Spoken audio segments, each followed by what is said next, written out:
तो दोस्तों, एक और नया दिन और मैं बलजीत परमार हाजिर हूँ एक नई कहानी, नया किस्सा लेकर। आज सबसे बड़ी खबर अमेरिका से आ रही है, जहाँ पर लॉरेंस बिश्नोई गैंगस्टर के छोटे भाई अनमोल बिश्नोई को डिटेन कर लिया गया है या अरेस्ट कर लिया गया है। और ये कार्रवाई हुई है मुंबई पुलिस द्वारा प्रस्तुत किए गए उन सब सबूतों के आधार पर, जो सबूत इकट्ठे किए गए थे सलमान खान के ऊपर हमले को लेकर या उसके सहयोगी दोस्त बाबा सिद्दीकी के कत्ल को लेकर, जो लंबी चौड़ी इन्वेस्टिगेशन मुंबई और महाराष्ट्र पुलिस ने की, जिसमें पूना पुलिस, बाकी जिलों की पुलिस, थाना, पालघर, न्यू बॉम्बे, इन सब इलाकों की पुलिस ने जो एक मिली जुली कोऑर्डिनेशन के साथ सबूत इकट्ठे किए, उन सब का पुलंदा बनाकर नेशनल इन्वेस्टिगेटिव एजेंसी को भेजा गया। वहाँ से वो पूरी फाइल, पूरा मसौदा सीबीआई की इंटरपोल ब्रांच को दिया गया, जिन्होंने वो पूरी डॉक्यूमेंटेशन अमेरिका की एजेंसीज को, अपने काउंटर पार्ट्स को दी, जिनके पास ऑलरेडी इंटरपोल द्वारा इशू किए गए नोटिस की सूचना थी। उसको लेकर पूरे सबूत भेजे गए और आज सोमवार के दिन, मंडे के दिन, अमेरिका की एजेंसीज ने इस बात की पुष्टि की है कि लॉरेंस बिश्नोई का छोटा भाई अनमोल बिश्नोई डिटेन कर लिया गया है कैलिफोर्निया से। अब यहाँ पे एक कैच है कि क्या अनमोल बिश्नोई को उसके घर के अंदर डिटेन किया गया है, मतलब उसको बाहर आने जाने की इजाज़त नहीं है। अमेरिका का कानून कहता है कि अगर किसी आदमी पे पाबंदी लगा दी जाए कि वो अपना घर छोड़ के नहीं जा सकता या अपने घर से 100 मीटर दूर, 200 मीटर दूर या 500 मीटर दूर नहीं जा सकता, उन पाबंदियों को भी डिटेंशन समझा जाता है। लेकिन अगर उसको अरेस्ट कर लिया गया है तो इसका मतलब है कि मामला संगीन है। आज अरेस्ट हुई है तो कल, मतलब आने वाले समय में, उसको डिपोर्ट भी किया जा सकता है या एक्स्ट्राडाइशन ट्रीटी के अंडर उसको भारत वापस भेजा जा सकता है। लेकिन अगर डिपोर्टेशन होती है तो जल्दी हो जाएगा, अगर एक्स्ट्राडाइशन की कार्रवाई शुरू होती है तो उसमें समय लग सकता है। आजकल दोस्तों अंडरवर्ल्ड के पास बहुत पैसे होते। लॉरेंस बिश्नोई और उसके गैंग के वकील जो अमेरिका में हायर किए जाएंगे, जिनकी सर्विसेज मुहैया करवाई जाएंगी, वो वहाँ की कोर्ट, अदालत, कचहरी में अनमोल बिश्नोई को भारत भेजने के खिलाफ केस करेंगे और केस चलेगा। लेकिन अमेरिका में केस ज़्यादा लंबा चलता नहीं, फिर भी एक टाइम बाउंड पीरियड में उसका फैसला होगा। लेकिन अभी ये सब बातें सामने आई नहीं हैं। मैं सिर्फ इसलिए बता रहा हूँ कि अभी इस बात की कोई गारंटी नहीं है कि जल्दी कुछ हफ्तों में, दिनों में अनमोल बिश्नोई भारत लाया जा सकेगा। अभी प्रोसेस शुरू हुई है। अगर हमारी एजेंसीज, भारत सरकार अमेरिकन सरकार के साथ मिलके डिप्लोमेटिक लेवल पे उनको ये कन्विंस करने में कामयाब हो जाती है, तो अगर अनमोल बिश्नोई को डिपोर्ट करने पे बात बन जाती है तो वो जल्दी भारत आ सकता है। ये देखने की बात होगी। लेकिन मुंबई पुलिस की इन्वेस्टिगेशन की तारीफ करनी बनती है, उनको मुबारकबाद देना बनता है, क्योंकि जो काम पिछले कई सालों से हरियाणा, पंजाब, राजस्थान, दिल्ली, उत्तर प्रदेश, मध्य प्रदेश। ये पुलिस, यहाँ की पुलिस या यहाँ के राज्य सरकारें नहीं कर सकी वो काम पिछले कुछ महीनों में महाराष्ट्र पुलिस ने कर दिखाया। जितनी प्रोफेशनल तरीके से और डेडिकेशन से महाराष्ट्र की पुलिस ने काम किया है वो काबिल तारीफ है। बहुत सारी एविडेंस इकट्ठी की है। मसलन आपको कुछ बता देते हैं बात। सलमान खान के घर के ऊपर हमले के पहले जो दो लोग मोटरसाइकिल पे गए थे, एक आदमी मोटरसाइकिल चला रहा था, दूसरा उसके पीछे बैठा सलमान खान के घर पे फायरिंग कर रहा था, जिनमें से एक गोली उस बालकोनी के पार कमरे में भी पहुंची थी, जहां से बालकनी में खड़े होकर सलमान खान अपने फैंस को ग्रीट किया करते थे, उनको हाथ हिलाया करते थे। बहुत संगीन मामला था। उन दोनों को मोटिवेट करने के लिए, उनको उत्साहित करने के लिए अनमोल बिश्नोई ने 9 मिनट तक उनके साथ एक वार्तालाप किया था मोबाइल फ़ोन के ऊपर। इन दोनों को उत्साहित किया था, उनको हौसला दिया था कि तुम आम आदमी नहीं हो, तुम तो देश के लिए काम कर रहे हो। तुम जब गोलियां चलाओगे तो ये याद रखना कि तुम इतिहास का एक किरदार बनोगे, हिस्टोरिकल फिगर बनोगे, तुम अपने देश का नाम ऊंचा करोगे सलमान खान के घर पे गोलियां चलाकर। इस तरीके से उनका मनोबल बढ़ाया गया और ये पूरी की पूरी 9 मिनट की conversation Maharashtra police, Mumbai police ने अपने तरीके से रिकॉर्ड कर रखी थी। वो सबसे पहला सबूत था जिसमें लॉरेंस बिश्नोई की आवाज़ कैद हुई थी पुलिस रिकॉर्ड में। उसके बाद जो लॉरेंस बिश्नोई की आवाज़ जो दिल्ली पुलिस और दूसरे अदारों के कब्जे में थी, उनके साथ फोरेंसिक लेबोरेटरी में उसको मिलाया गया, जांच की गई और पाया गया कि ये आवाज़ अनमोल बिश्नोई की। वहाँ से एक रोल अनमोल बिश्नोई का सामने आता है, जो उसके भाई लॉरेंस बिश्नोई जो साबरमती जेल में बंद है, उसके कहने पे सब ये काम किया जा रहा था। एक तरीके से आज के दिन में लॉरेंस बिश्नोई गैंग लॉरेंस के कहने पे, उसकी पैट्रनेज के नीचे, उसके गाइडेंस के नीचे अनमोल बिश्नोई ही चलाता। और इस बात का थोड़ा सा इशारा लॉरेंस बिश्नोई ने अपनी एक उस टेलीवाइज इंटरव्यू में भी किया था, जहाँ पंजाब के एक पत्रकार से वो बातचीत करते हुए वो कहता है कि मैंने ही अपने भाई अनमोल बिश्नोई को देश के बाहर भेजा। उसके ऊपर 18 केस बन चुके हैं और वो 18 के 18 केस जो हैं वो मेरे चलते हुए बने हैं, क्योंकि अनमोल मेरा भाई है। अब उसको बाहर भेज दिया गया और लॉरेंस बिश्नोई ने ये भी माना था कि उसको नकली डॉक्यूमेंट्स, दस्तावेज के थ्रू भेजा गया। हालांकि पासपोर्ट कभी नकली नहीं होता, पासपोर्ट तो असली होता है, लेकिन वो पासपोर्ट बनाने के लिए जो सबूत, दस्तावेज, पेपर दिए जाते हैं वो नकली होते हैं। ये बात लॉरेंस बिश्नोई ने खुद उस टेलीविज़न इंटरव्यू में कबूली थी। तो नेपाल के रास्ते से, दुबई के रास्ते से, फिर नेपाल गया, फिर दुबई गया, फिर ऐसा करते वो अमेरिका पहुंच गए और कैलिफोर्निया में डेरा लगा लिया अनमोल बिश्नोई ने। और वहाँ से एक वीडियो आई थी एक शादी की, जहाँ पर पंजाब के 2 बड़े सिंगर उस शादी में गाना गा रहे थे और अनमोल बिश्नोई उन सिंगर्स के साथ डांस कर रहा था। वो वीडियो भी पंजाब में बहुत पॉपुलर हुई थी, शायद हिंदी जगत ने इतनी नहीं देखी होगी।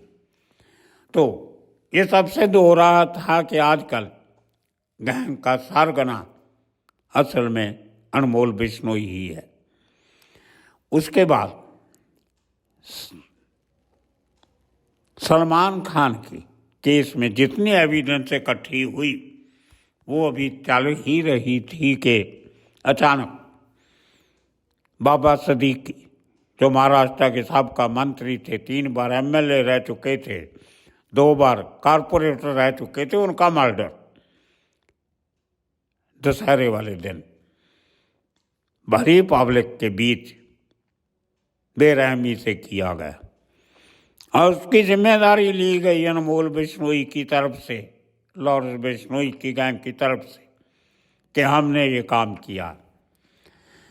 उसके पहले कुछ और रिकॉर्डिंग पुलिस के हाथ में आई थी जहां लॉरेंस बिश्नोई गैंग के कुछ कारिंदे अनमोल बिश्नोई के नाम से पाकिस्तान में कुछ लोगों से बातें कर रहे थे, जहां पर वहाँ से हथियार मंगवाने के लिए, बड़े सोफिस्टिकेटेड और डेडली हथियार मंगवाने के लिए वो बातचीत कर रहे थे, जिनमें शायद एक नाम आया था जिसको ठोकर या समथिंग मुंबई पुलिस समझ रही थी उस समय। अब वो सिद्ध होता जा रहा है कि वो ठोकर नहीं था, वो खोखर, फारूक खोखर, पाकिस्तान का बहुत बड़ा सरगना, उसके कारिंदों के साथ बात हो रही थी।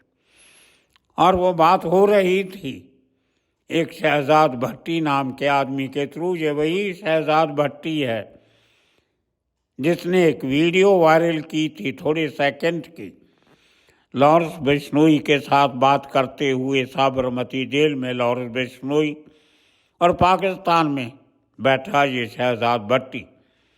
ईद का दिन था और लॉरेंस बिश्नोई शहजाद भट्टी को ईद की मुबारकबाद दे रहा।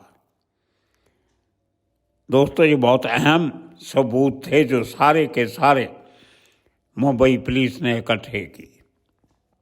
इसके पहले अनमोल बिश्नोई अपने भाई के कहने पे, लॉरेंस बिश्नोई के कहने पे बहुत सारी वारदातों को अंजाम दे चुका था, जिसमें सबसे बड़ा केस था पंजाब के नामी ग्रामी सिंगर सिद्धू मूसेवाला का।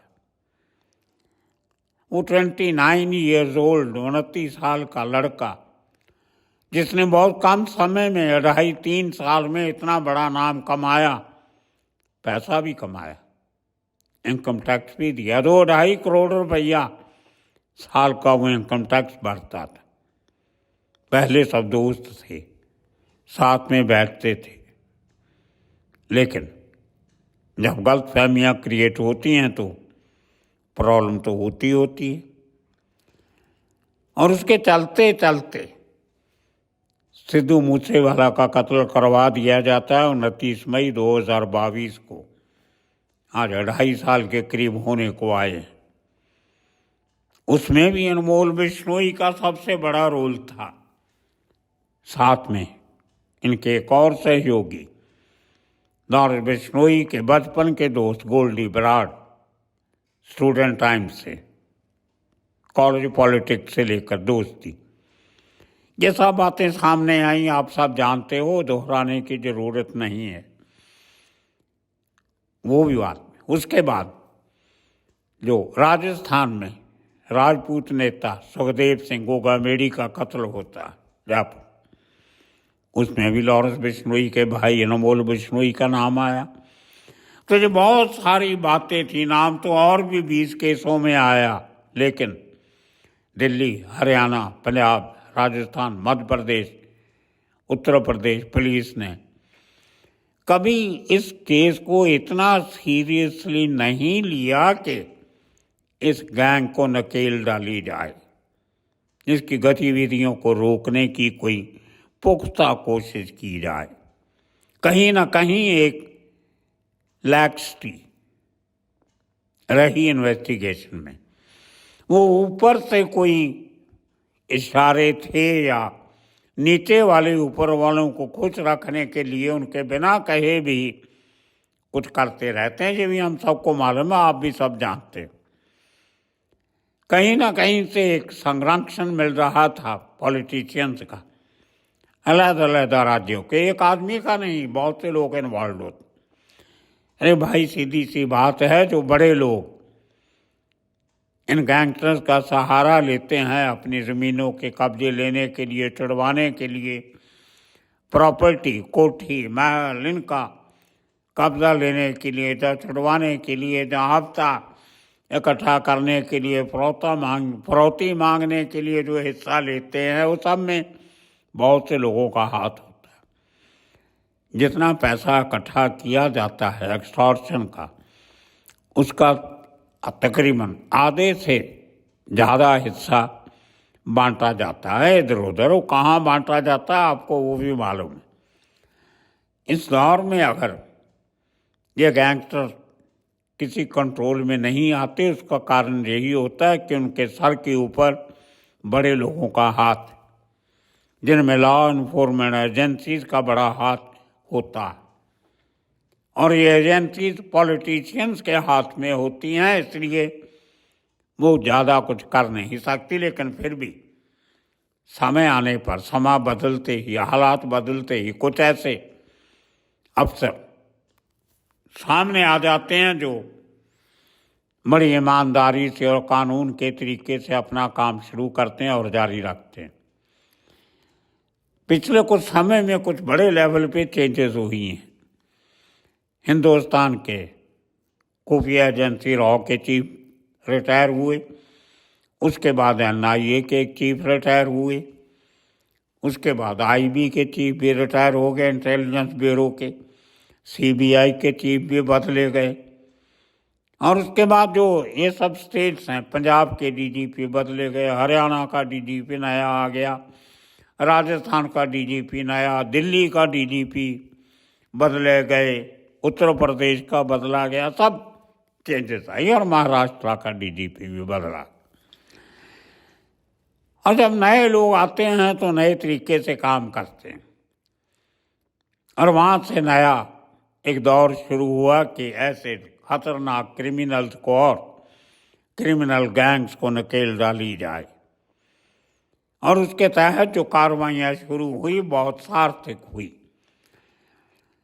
होता है, पुराने जो लोग थे उस समय, जो एजेंसी की फीलिंग थी, सरकार का इशारा था, जो पॉलिसीज बनी थी पुराने ज़माने से, इन्होंने नहीं बनाई थी, पहले से चली आ रही थी, कांग्रेस के टाइम से, उसके पहले से उनको फॉलो करते आ रहे थे। लेकिन ज़माने के साथ साथ, समय के साथ साथ बदलना शायद गवारा नहीं समझा गया। लेकिन जब नए लोग आए, उन्होंने नई परिस्थितियों में, नए सर्कमस्टांसेस में काम करना शुरू किया, तो गैंगस्टर की आफत आ गई। NIA ने बहुत एक्टिव होकर हर गैंग के बड़े लोगों के खिलाफ एक्शन लेना शुरू किया। वो भले लॉरेंस बिश्नोई गैंग हो, या बम्बईहा गैंग हो, या काला जठेड़ी गैंग हो, या नीरज भवाना गैंग हो, या टिल्लू ताजपुरिया का कोई भी गैंग हो, नॉर्थ इंडिया का, बाहर का, या दाऊद गैंग भी हो मुंबई का, सबके ऊपर एक्शन लेना शुरू किया। छोटा राजन गैंग के ऊपर भी बहुत कार्रवाई हुई। उनका खास आदमी नरेश पराड़कर, जो छोटा राजन की गैर हाजिरी में मुंबई में हाकिम बना घूमता था, पिछले 1 साल से वो मुंबई में घुसा नहीं है, कहीं रत्नागिरी साइड कोंकण में बैठा अपने दिन काट रहा है, उसकी हिम्मत नहीं हो रही मुंबई में आने की। ऐसे बहुत से गैंगस्टर में नकेल कसी की पिछले कुछ महीनों में, और उसका असर आपको देखने को मिला जब महाराष्ट्र पुलिस ने पूरा एक ऑर्गेनाइज तरीके से, साइंटिफिक तरीके से, पूरी evidence, recorded evidence, technical evidence, और साथ में जो आदमी पकड़े गए उनके बयानात जो मजिस्ट्रेट के सामने दिए गए, उन सब को देखते हुए जो डोजियर बना, वो इतना पावरफुल बना कि अमेरिका के पास भी कोई बहाना नहीं था कि वो अनमोल बिश्नोई के खिलाफ कोई एक्शन नहीं लेते। अब देखना ये होगा आने वाले दिनों में, क्या बहुत बड़े वकील किए जाते हैं अमेरिका में, हायर किए जाते हैं अनमोल बिश्नोई को भारत आने से रोकने के लिए। ये देखने वाली बात होगी, इंतज़ार करेंगे दोस्तों। अब शुरुआत हुई है तो कहीं ना कहीं पहुंचेगी। इतने बड़े बड़े लोगों के कत्ल हुए, फिरौतियाँ मांगी गई, हजारों करोड़ों रुपए इकट्ठे किए गए। अब उनका हिसाब कब और कैसे होता है, ये कुछ आने वाले हफ्तों में, दिनों में नहीं होगा, हफ्तों में सामने आ जाएगा। तब तक के लिए आप सबका बहुत बहुत शुक्रिया, धन्यवाद।